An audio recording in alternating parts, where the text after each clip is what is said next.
Polda Sumsel memaparkan capaian kinerja operasional sepanjang tahun 2025.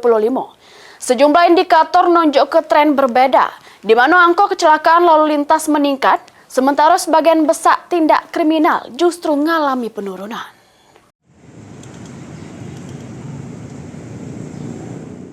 Dari data yang dipapar ke Polda Sumsel, terkait evaluasi kinerja operasional selama Januari sampai Desember 2025, bidang lalu lintas nunjuk ke peningkatan kasus kecelakaan. Sepanjang 2025, tercatat 2.736 kasus kecelakaan meningkat 6,17% dibanding tahun 2024 yang berjumlah 2.577 kasus. Meski demikian, pelanggaran lalu lintas justru menurun cukup signifikan, dari 202.117 jadi 158.122 pelanggaran.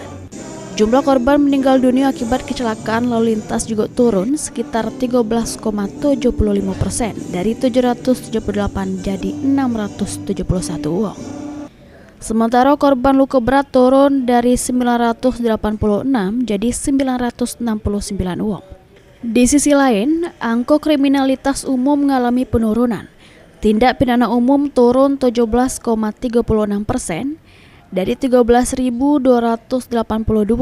jadi 11.885 kasus.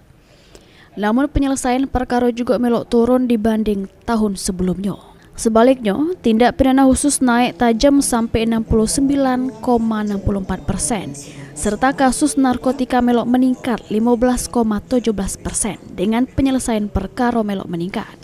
Sepanjang tahun 2025, Polda Sumsel juga menangani berbagai kasus menonjol, mulai dari perampokan bersenjata api, aksi vandalisme di Palembang, kasus pembunuhan di Kabupaten Musi Banyuasin, sampai pengungkapan penyelundupan benih lobster, batu bara ilegal, serta pengungkapan besar kasus narkoba di beberapa wilayah Sumsel.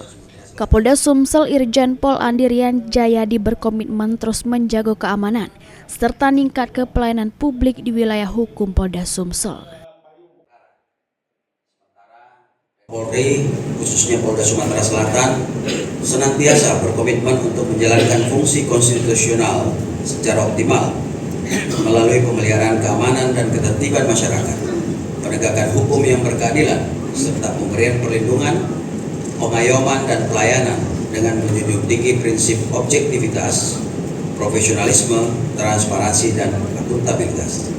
Polda Sumsel negaske, capaian sama evaluasi ini bakal jadi dasar penyusunan strategi penguatan keamanan, peningkatan penegakan hukum, serta optimalisasi pelayanan pada masyarakat di tahun mendatang. Mulyadi, PAL TV.